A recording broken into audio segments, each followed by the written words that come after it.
right, welcome back to Focal Point AFR Talk. Brian Fisher is my name. Talked about a couple of things today, this whole NSA surveillance scandal. Talked about government tyranny, bureaucratic tyranny just shutting down ranchers in the West and systematically and tyrannically violating and trampling on their rights. I mean, we talk about grazing, and so number to call if you want to join the conversation about those things or maybe other things we've talked about over the course of the week. 888-589-8840, number to call, 888-589-8840 is the number to call. Give us a call. You can weigh in on some of the topics we've been talking about here. So we talk about this government tyranny, this federal tyranny. I mean, and I lived in the West for 29 years, and I saw this up close and personal. Wayne Hage was an acquaintance of mine. I saw what this did to him. And, fortunately, he had deep enough pockets that he could go to war against the federal government. Most people don't have those kind of resources.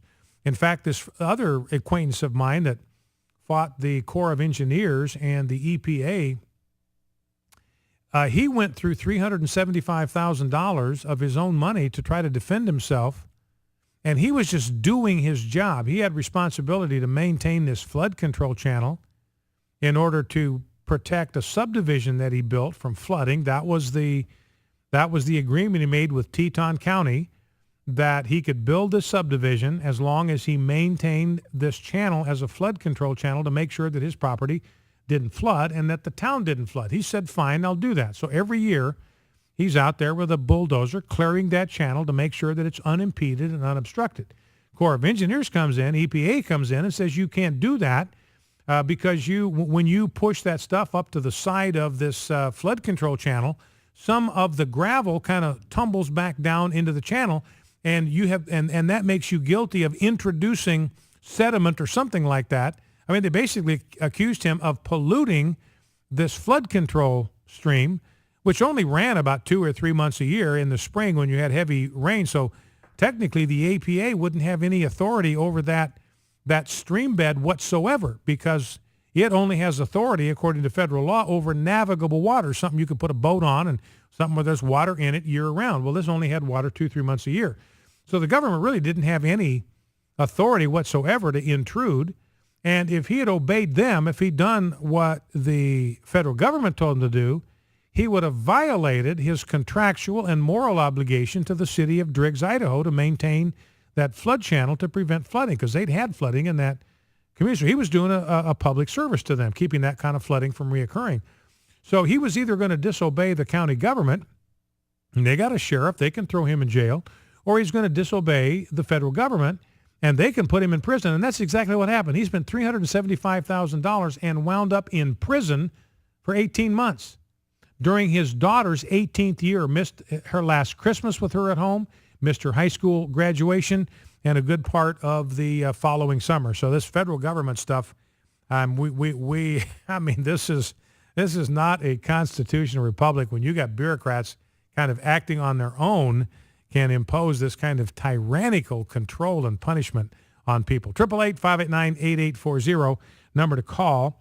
Let us grab a call from Dan in Cape Junction, Oregon. To begin with, Dan, welcome to Focal Point with Brian Fisher. What's on your mind?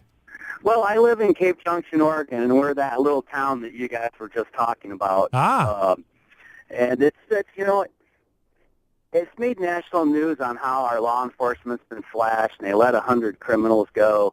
The reality of it, I live in the Illinois Valley, which is, all federal land primarily. And, the crime rate really hasn't increased at all. In the city of Grants Pass, because they're right off I-5, their crime rate's gone up, I heard, 50%. And city of Grants Pass is not really a timber community the way the Cape Junction and the Illinois Valley is. Now, in Cape Junction, so you're verifying that they did have to release a lot of people from jail because they didn't have the money to keep them there, and the reason they didn't have the money was because the timber payments had stopped. Is that those facts generally correct? That's true, but there's more to it. In the state of Oregon, they passed an initiative years ago where you can't raise your property taxes.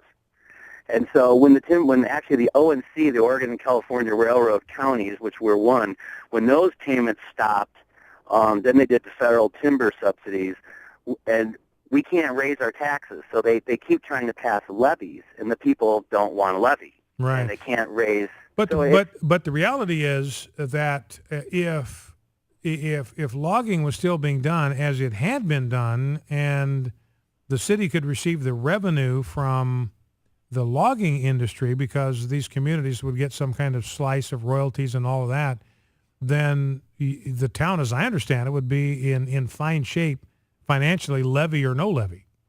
Yeah, I mean, it's definitely, it's bad. The government took this land for the Oregon and California Railroad, and in exchange for that, they were supposed to make payments. Well, they just stopped doing it. Yeah, well, and that's kind of what happened with the timber subsidies, isn't it, Dan? I mean, they were paying them for, I don't know, a decade or 15 years or something, and then it just sort of dwindled to nothing, and it just suddenly dried up. We were getting upwards to $12 million a year, and then last year in 2012, the last payment we received was $4.6 million, which, our sheriff's budget is over $5 million this year, and that's about half of what it should be. And so was that the last payment that you're going to receive, that $4.6 million, or will you get more subsidies in the future? Well, the rumor is, according to Peter DeFazio's office, he mentioned that they'll probably come up with something through the Rural Schools Act to offset this. But nothing's guaranteed, and they just look at us like we're a welfare state. But the fact of the matter is those were our lands that they took in exchange for payments that they reneged on. Well, and it seems to me, Dan, and I'll give you the last word on this, but this seems to me like this is just an artificially, if it's a welfare state, it's artificially created welfare state. It's a welfare state that's been created by the intrusive and tyrannical federal government, because you had people that were willing to go into those forests and log them, cut down those trees, turn them into timber.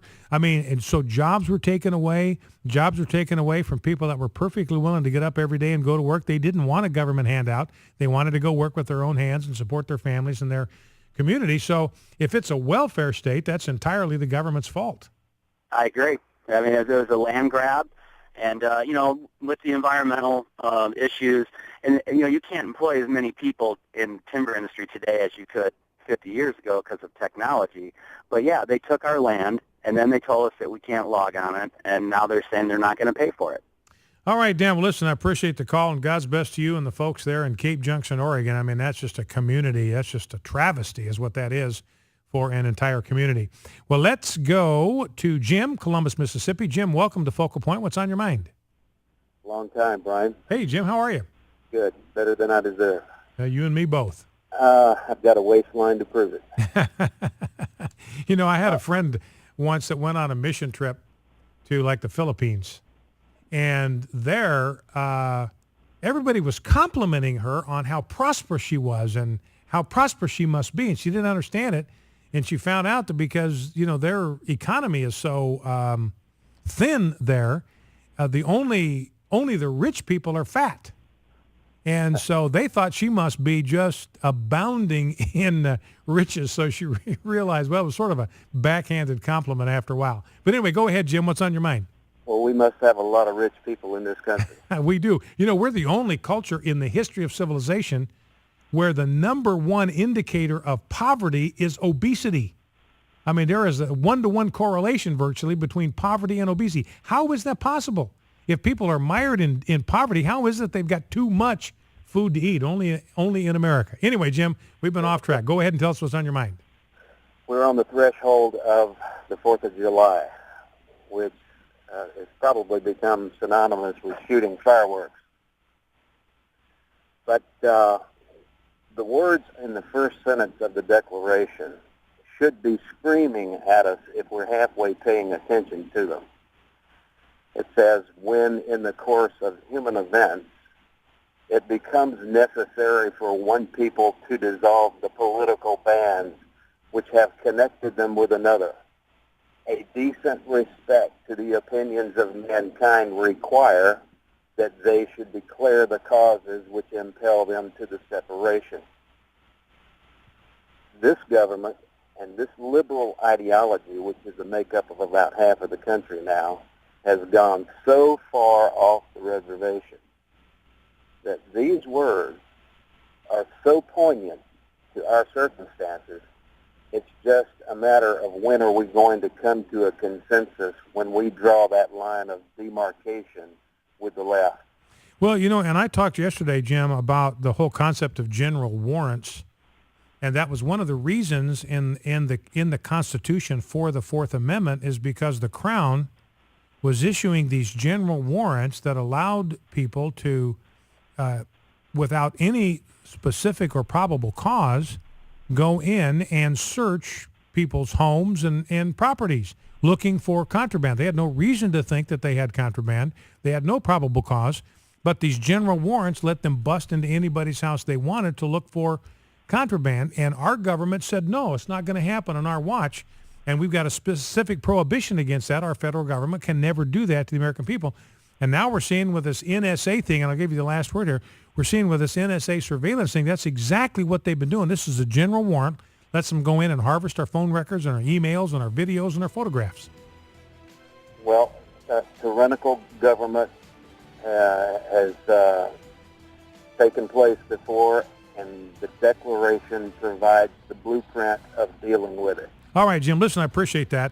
And what the Declaration, as Jim points out, there's a time when it becomes necessary for one people to dissolve the political bands which have connected them with another. So the founder said, look, this happens. This happens in history. In the course of human events, you may get to the point where it is necessary to cut the cord to dissolve the political bands which have bound you to another political entity. And Jim is saying we may not be that far away from that time here in the United States. Northern Colorado, you got 8 counties. They want to secede. They want to dissolve the bands that have connected them to the government of Colorado. It's a fever that's spreading. Focal Point AFR Talk.